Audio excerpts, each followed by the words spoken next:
In today's video, I'm revealing every insane Fallout 4 theory that could actually be true. From you being a synth to eldritch horrors and some genuinely unsettling environmental mysteries. Synth protagonist, you might be a synth and not even know it. The theory goes that the sole survivor, whether you picked Nate or Nora, isn't actually the pre-war human who got frozen in Vault 111, but instead a Gen 3 synth created by the Institute with implanted memories of a life they never lived. The evidence here is legitimately disturbing when you piece it together. In the Far Harbor DLC, Dima straight up asks you if you've ever wondered whether you're a synth, pointing out that you have zero memories of your childhood despite supposedly living a full life before the war. You can use VATS before you even get a Pip-Boy, which terminals in the Institute explain is a trait of Gen 3 synths whose advanced brains can calculate probabilities and visualize hit percentages without external tech. Your character has convenient memory gaps about their past. Father could have easily recreated his parents using their DNA from the cryopod, and the entire main quest involves you being manipulated into the Institute's plans in ways that feel orchestrated. Plus, you never drop a synth component when you die, but that's because you're flagged as an essential NPC in the game's code. The Far Harbor questline even lets you accuse Dima of being a synth, using the exact same logic he uses on you, creating this recursive nightmare of identity crisis. This theory transforms every ending into something way darker, especially if you side with the Railroad to free synths, or destroy the Institute to kill your own creator. It's classic Bethesda ambiguity designed to mess with player agency and make you question the entire narrative. And if you can't trust that you're human, who can you trust? Your companions? Your loyal dog who's been with you since the beginning? What if I told you the Institute's surveillance network doesn't need cameras, terminals, or synths disguised as humans? What if they've been watching through something that follows you everywhere? Something you'd never suspect because it loves you unconditionally. Yeah, about that dog, Synthetic Dog. Your faithful companion Dogmeat might be an Institute surveillance device with 4 legs and a wagging tail. The theory suggests that Dogmeat is actually a synthetic animal created and deployed by the Institute to monitor the sole survivor from the moment you leave Vault 111. The Institute canonically creates synthetic animals.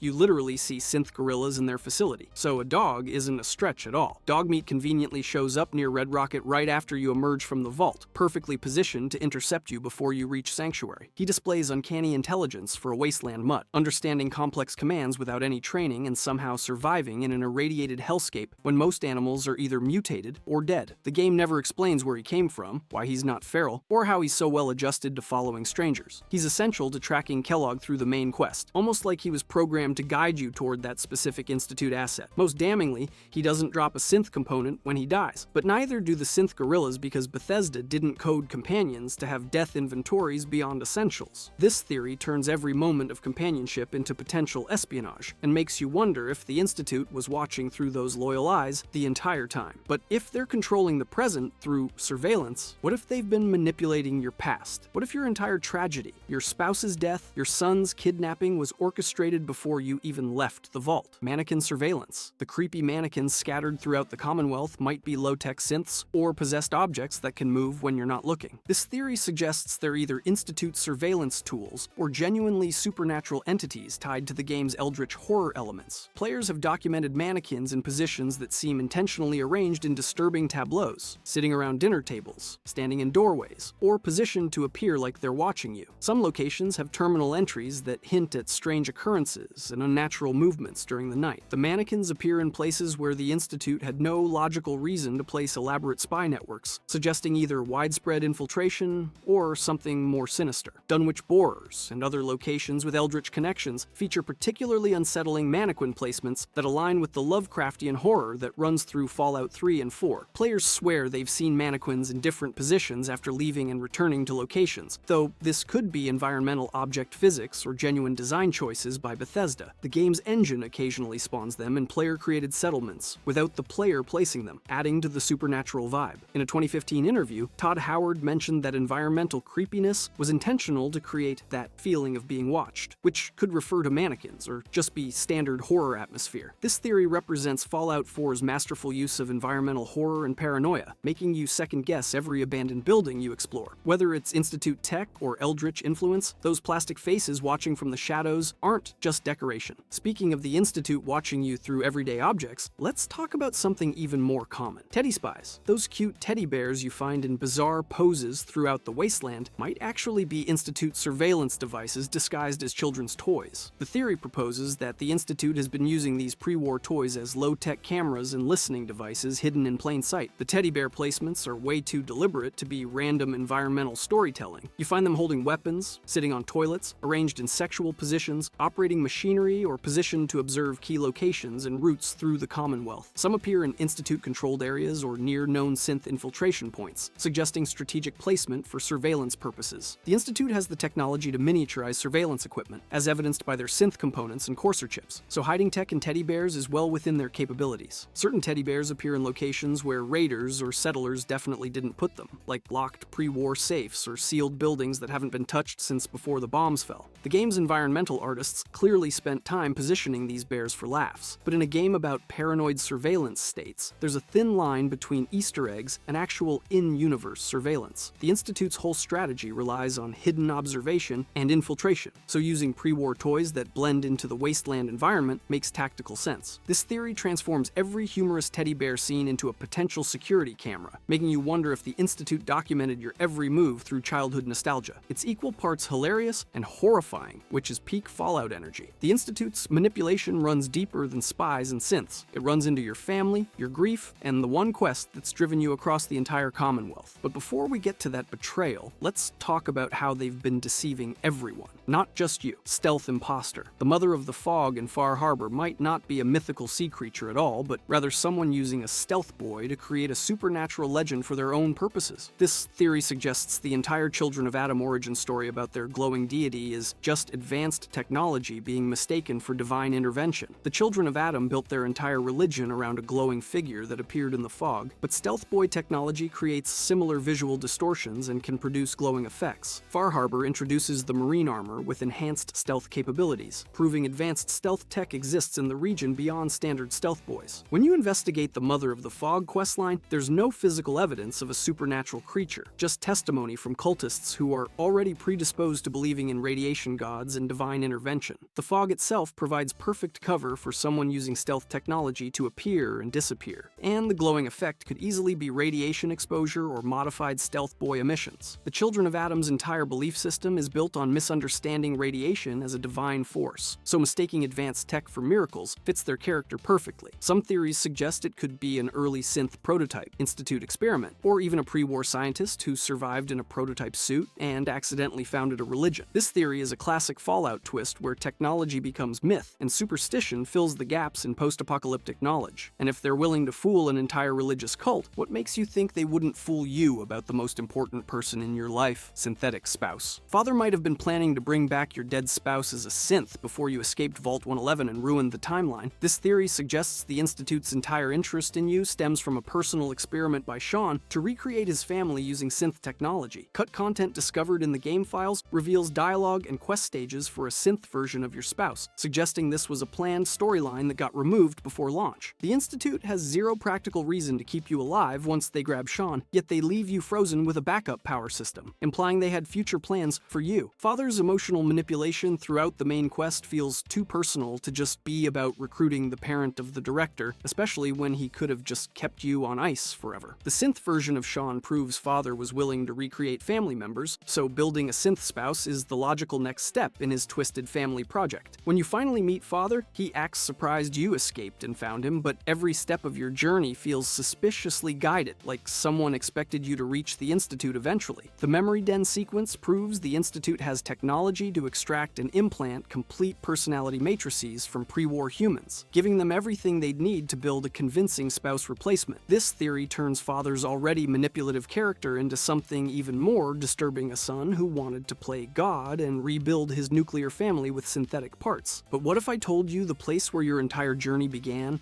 Vault 111 itself, has a secret that changes everything you thought happened that day? We need to go back to where it all started. Vault Mutiny. The security team in Vault 111 might have successfully rebelled against Vault Tech's experiment before everyone died, changing the entire context of what happened in that frozen hell. This theory suggests the skeleton you find with the terminal near the exit actually represents a successful overthrow of the Vault's leadership. The terminal entries show clear progression toward a mutiny, with security personnel expressing doubts about the cryo experiment and discussing plans to take action against the Vault Overseer. You find the skeleton of a security officer outside the cryo chamber with a pistol, suggesting they died trying to either escape or shut down the system after taking control. The cryopods failing and killing everyone could be a result of the mutiny disrupting critical systems rather than just equipment failure from lack of maintenance. The Vault-Tec rep you meet as a ghoul in the Good Neighbor Hotel never mentions what happened inside Vault 111, which is suspicious given that Vault-Tec usually documented their experiments obsessively. The terminal near the skeleton has entries that end abruptly, indicating something catastrophic happened right as the security team was planning their move. The fact that you and Sean survived at all could be because someone tried to save specific pods or reroute power before everything collapsed. This theory reframes Vault 111 as not just another failed experiment, but as a moment where people almost won against Vault-Tec's atrocities before tragedy struck anyway. It's a small victory turned into total defeat, which is extremely on brand for Fallout's dark humor and wasteland karma. Speaking of people who might not be what they seem,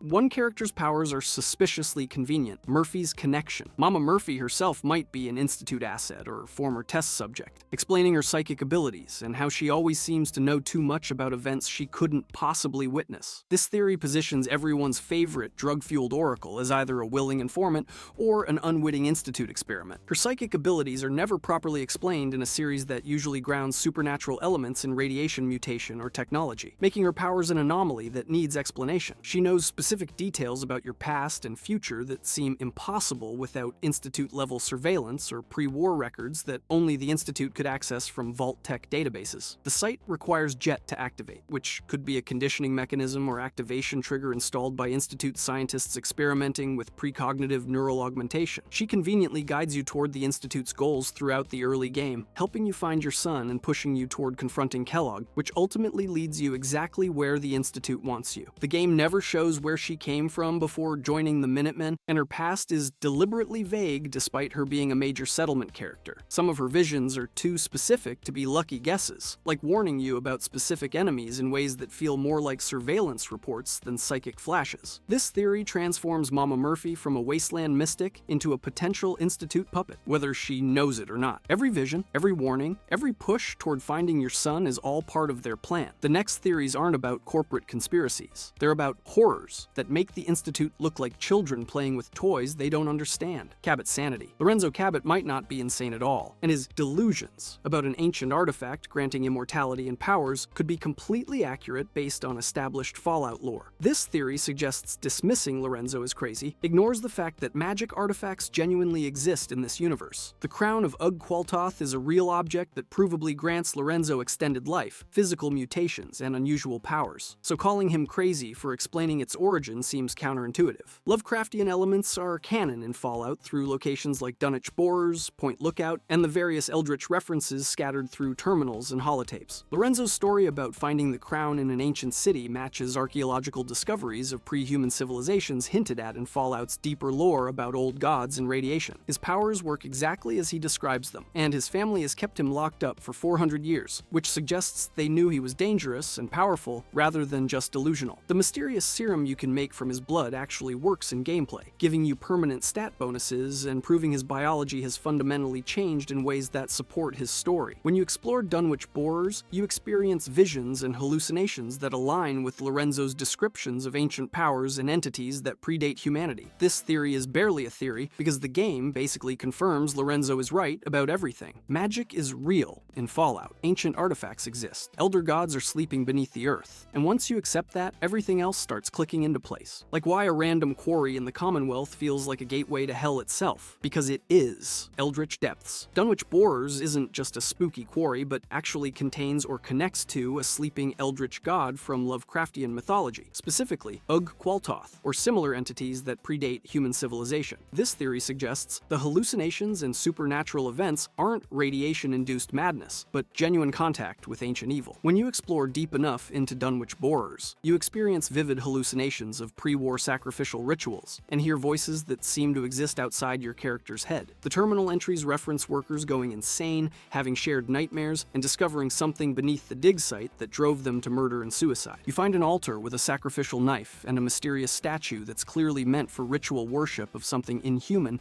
and ancient. The hallucination you experience shows cultists from before the war sacrificing sacrificing someone to an entity named Ugg Qualtoth, proving this isn't new, but was happening before the bombs even fell. This connects directly to Fallout 3's Point Lookout DLC and the Dunwich building, where similar supernatural horror and ancient artifacts appeared without scientific explanation. The Kremvaz Tooth unique weapon you can retrieve is described as impossibly old, and grants bonus damage in ways that suggest genuine supernatural power rather than just good craftsmanship. Some players report hearing footsteps and whispers in the quarry, even when no enemies are present, suggesting environmental audio design meant to convey constant observation. This theory is arguably canon given how explicitly the game presents supernatural elements that can't be explained by radiation or technology alone. Ancient gods are sleeping beneath the Commonwealth. Pre-war cultists were making sacrifices. But here's where it gets insane. What if the Great War itself wasn't politics or human stupidity? What if radiation, the very thing that defines the Fallout universe, isn't just physics? What if it's how these ancient entities manifest in our world? But before we look at that, if you're enjoying the video so far and want to meet other Fallout fans, join my Discord server. Link in the description. Okay, back to the video. Radioactive gods. Radiation in the Fallout universe might be connected to or influenced by ancient eldritch entities like Ugg Qualtoth, explaining why it causes such bizarre and specific mutations rather than just killing everything. This theory suggests the Great War didn't just split atoms but awakened or empowered sleeping cosmic horrors. Normal nuclear radiation causes cancer and death, but Fallout radiation creates functional ghouls, super mutants, radroaches the size of dogs, and specific creature variants that seem too biologically coherent to be random mutation. The connection between radiation and the supernatural is established through locations like Dunwich Borers, where ancient artifacts and nuclear sites overlap in ways that suggest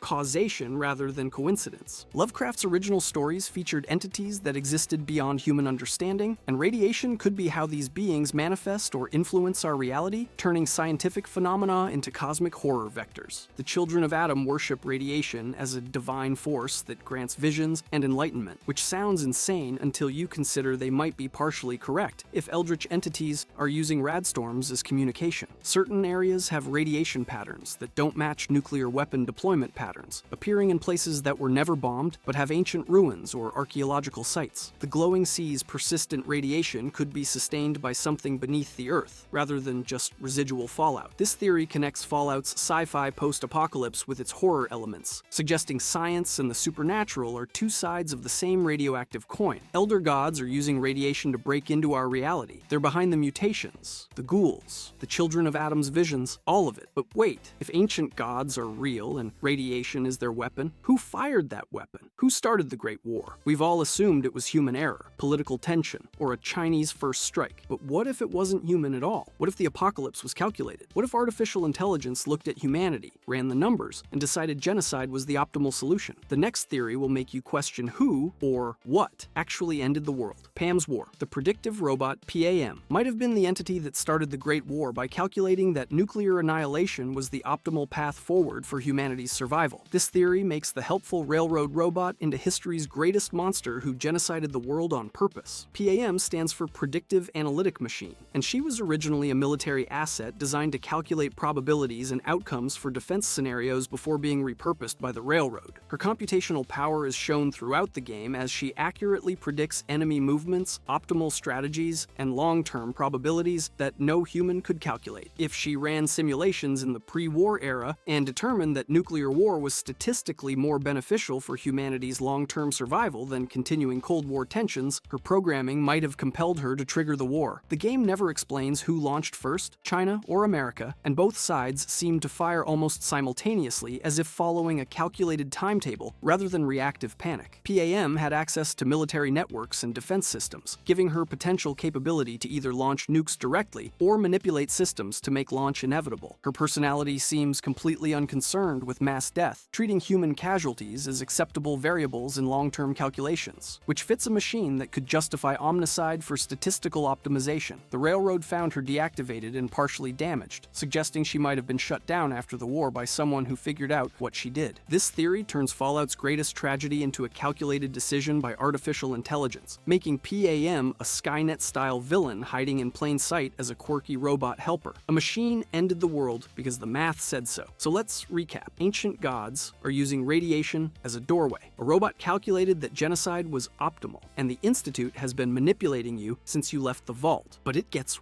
worse. Because your personal story, the one thing driving your entire playthrough, playthrough might be the biggest lie of all. False father. The person claiming to be your son, Sean, might actually be an elaborate Institute deception, with the real Sean either dead, lost, or replaced years ago for Institute political purposes. This theory suggests father is a synth or imposter using stolen DNA and memories to manipulate you. The Institute has every reason to lie about father's identity, since controlling the parent of their previous director gives them leverage over someone with pure pre-war DNA and unique status. Sean would be in his 60s by the time you meet him, but there's no way to verify his identity beyond his word and DNA that the Institute itself tests and could easily fake. Father's personality seems perfectly calibrated to push your emotional buttons, knowing exactly how to manipulate your parental instincts in ways that feel more like psychological profiling than natural reunion. The synth Sean he gives you as a parting gift proves the Institute can recreate your son perfectly, so they could have done the same with an adult version. If the real Sean died or was killed by Institute factions opposed to his leadership, replacing him with a synth would let them maintain control while appearing to honor his legacy. Father's policies and decisions seem designed to test your loyalty rather than include you in a real family relationship, almost like an experiment in parental bonding. This theory adds another layer of deception to the Institute's already manipulative main quest and makes every emotional moment feel potentially hollow. You never found your son. Just another Institute lie wrapped in genetic data you can't verify. Your dog is a spy. Your son is fake. Ancient gods control radiation. A robot ended civilization. And the Institute has orchestrated everything. But there's one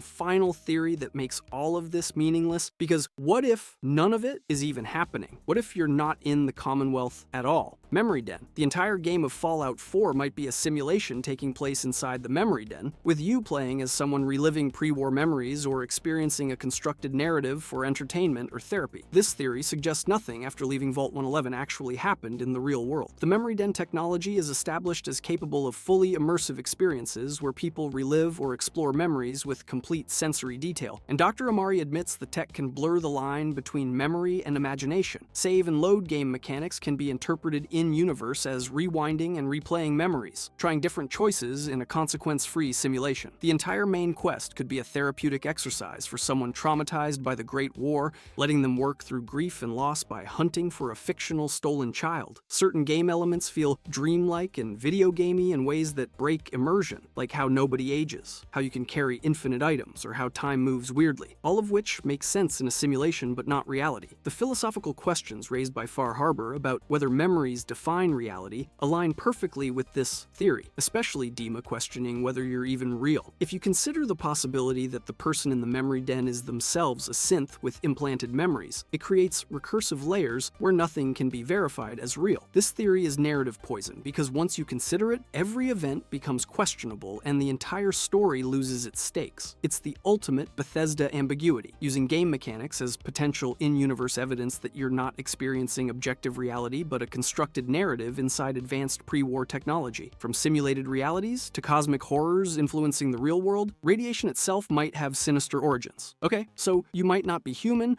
your quest might be fake, and reality itself might be a simulation. At this point, you're probably thinking it can't get darker. It can, because we haven't talked about what the Institute's real goal was this entire time. FEV genocide. The Institute's FEV program wasn't about creating super soldiers, but was actually designed as a long-term depopulation weapon to eliminate surface dwellers and ensure only Institute-controlled individuals survived. This theory positions the Institute as deliberately engineering wasteland extinction. The Institute captures surface dwellers for FEV experiments with no clear research goal beyond creating super mutants, which are failed organisms by any scientific measure. If the goal was really advancing humanity, creating super mutants that immediately turn hostile and spread across the Commonwealth is counterproductive, unless that's the actual point. FEV super mutants are sterile, aggressive, and prey on humans, making them perfect depopulation tools that eliminate settlements while leaving infrastructure intact for future Institute expansion. The Institute released their super mutants into the wasteland rather than containing them, suggesting weaponized deployment rather than research containment failure. Father and other scientists show zero remorse for the damage their super mutants cause, treating surface deaths as acceptable or even desirable outcomes. The CPG massacre and other Institute actions show a pattern of preventing surface unity and organization, which makes sense if their long-term goal is keeping wastelanders scattered and weak. Creating monsters that hunt humans is a slow genocide that doesn't require direct Institute involvement and can be blamed on random wasteland dangers. This theory turns the Institute from morally gray scientists into actual genocidal villains with a deliberate extermination plan disguised as research. They're not trying to save humanity. They're trying to replace it. And here's the terrifying part. What if their synths aren't perfectly controllable? What if the Institute created something they can't fully contain? Because there's one incident, one massacre, that might prove synths are ticking time bombs, and nobody wants to admit it. Genuine malfunction. The Broken Mask incident where a synth went haywire and killed people in Diamond City might have been a real malfunction rather than Institute sabotage, suggesting synths are fundamentally unstable and dangerous beyond anyone's control. This theory makes synths legitimate threats, rather than just victims of programming. The Institute claims the Broken Mask synth was an early model that malfunctioned due to technical issues, and there's no evidence they intentionally programmed it to go berserk and start killing. If synths can spontaneously develop homicidal behavior without external commands, it validates every fear the Brotherhood and others have about synthetic infiltrators being time bombs. Diamond City's extreme anti-synth policies suddenly seem reasonable if synths can genuinely malfunction into murderous rampages without warning or Institute control. The Institute's extreme secrecy and security around synths could be because they know their creations are unstable, but can't admit it without destroying their entire technological philosophy. Later generation synths show emotional instability, existential crises, and behavioral issues that suggest their programming might be inherently flawed at mimicking human consciousness. The Railroad's entire mission becomes darker if they're freeing potentially unstable weapons into the wasteland without understanding what triggers synth breakdowns. Some synth settlers in your settlements occasionally attack others without provocation, which could be subtle game references to this ongoing instability. This theory removes moral simplicity from the synth question by making them genuinely dangerous through no fault of their own. The Institute created weapons they can't control. The Railroad is freeing time bombs. The Brotherhood might actually be right. So synths are unstable. Your quest is fake. Reality might be a simulation. And after everything we've covered, you're probably thinking, is there anything in this game I can trust? Any character who's definitely real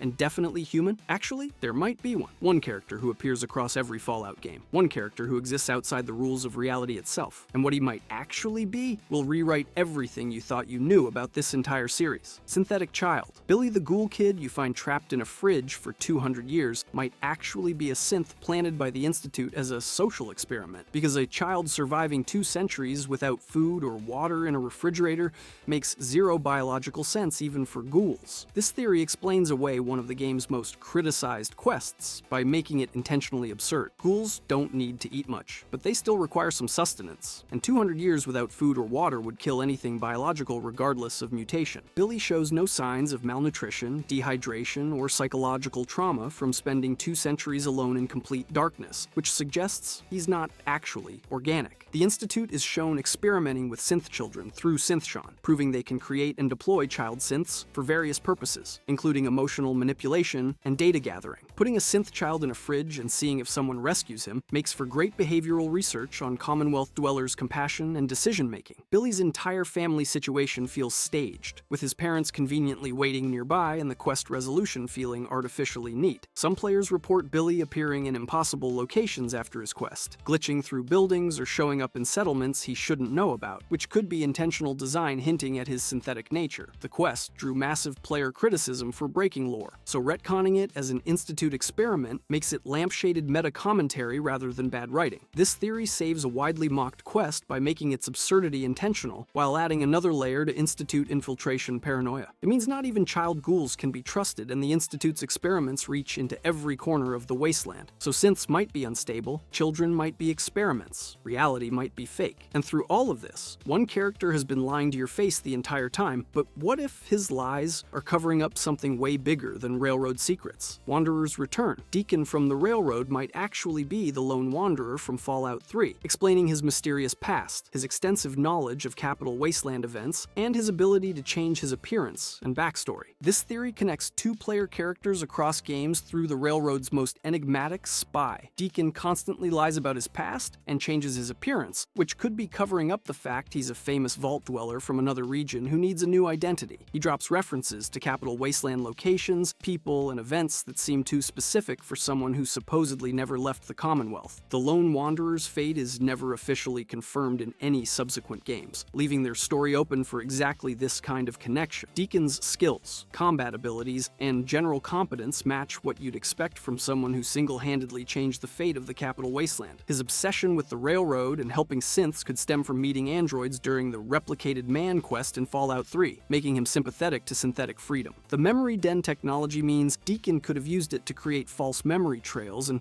cover his real past if he needed to hide from the Institute or other enemies. His paranoia and trust issues fit someone who's been a Wasteland legend dealing with constant threats and people trying to use him. This theory is pure fan service connecting two beloved characters, but it actually fits Deacon's deliberately mysterious characterization. It transforms his lies from quirky personality traits into necessary operational security for someone hiding legendary status. From legendary humans to advanced Institute technology, even common animals might be surveillance tools. Corvid, surveillance. The crows scattered throughout the Commonwealth might be Institute surveillance drones disguised as birds, watching and reporting on surface activity in real time. This theory elevates paranoia by making wildlife itself untrustworthy. Institute terminal entries explicitly mention research into using birds for surveillance and reconnaissance, making this actually canon-adjacent rather than pure speculation. Crows appear in suspiciously convenient locations during key quests, often watching player actions from rooftops or perches near important conversations. The Institute has already proven they can create synthetic animals with gorillas and potentially dog meat, so mechanical birds are well within their technological capabilities. Real-world spy agencies have experimented with using birds for surveillance, making this a plausible Wasteland adaptation of actual intelligence techniques. Crows are one of the few animals that survived the Great War relatively unchanged, which could suggest they were never natural animals to begin with, but pre-war or Institute drones. Players report crows appearing consistently in settlement areas, especially near radio towers and settlement beacons, potentially monitoring communication and population movements. The fact that you can't kill or interact with most crows in the game could be intentional design suggesting they're not really fauna, but environmental props representing observation technology. This theory makes every crow a potential spy, and adds environmental paranoia to match the synth infiltration theme. It suggests the Institute's surveillance network is more comprehensive than players realize, with eyes in the sky tracking surface activities constantly. And that's where we are, 22 theories deep into the rabbit hole, and every single one makes the Commonwealth more paranoid, more dangerous, and more controlled than you ever imagined. Valentine Stranger, the mysterious stranger, that random NPC who shows up during VATS to help you in combat across multiple Fallout games, might actually be the original human Nick Valentine before he died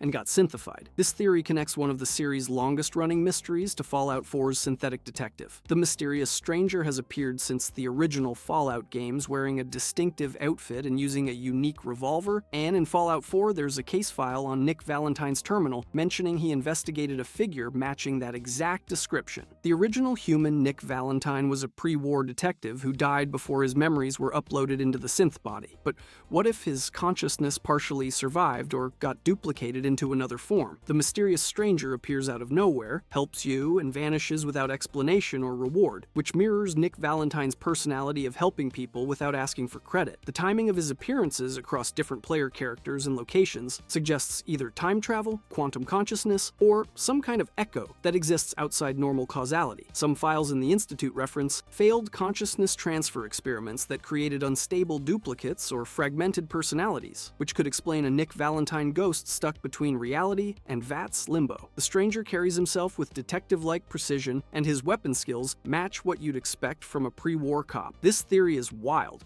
but connects two of Fallout's most iconic mysteries in a way that actually makes thematic sense. The mysterious stranger is the original Nick Valentine, a consciousness that exists outside the simulation, outside the memory den, outside reality itself. He's the one constant across every game, every timeline, every playthrough, which means he knows. He knows you're in a loop. He knows nothing is real, and he's been trying to help you break out this entire time. Aquatic survivors. There might be an entire underwater civilization of pre-war survivors or adapted humans living beneath the Atlantic Ocean, explaining mysterious sightings and unexplained events around the coast. This theory suggests the ocean provided shelter from radiation and allowed pockets of humanity to evolve separately from surface dwellers. Far Harbor introduces a dead ghoul whale skeleton, proving that massive aquatic creatures survived the Great War and adapted to radiation in ways land animals didn't. The coastline is dotted with wrecked ships and underwater ruins that are conspicuously empty of bodies or survivors despite being potential shelter. Various NPC dialogue references strange lights in the water, unusual currents, and things moving beneath the waves that don't match any known sea creatures or Mirelurk variants. The pre-war world had nuclear submarines and underwater research facilities that could have become sealed environments protecting people from initial radiation. Radiation actually spreads differently in water than air, and deep ocean trenches might have provided enough shielding for certain areas to remain habitable with proper technology. The Institute's own research mentions experiments with aquatic adaptation and underwater exploration, suggesting someone was interested in the ocean's potential for expansion. Some players report seeing humanoid figures in deep water that vanish when approached, though this could be visual glitches or distant Mirelurks rendering oddly. If you enjoyed this video and want to see Fallout's biggest mysteries explained, click the video on the screen now.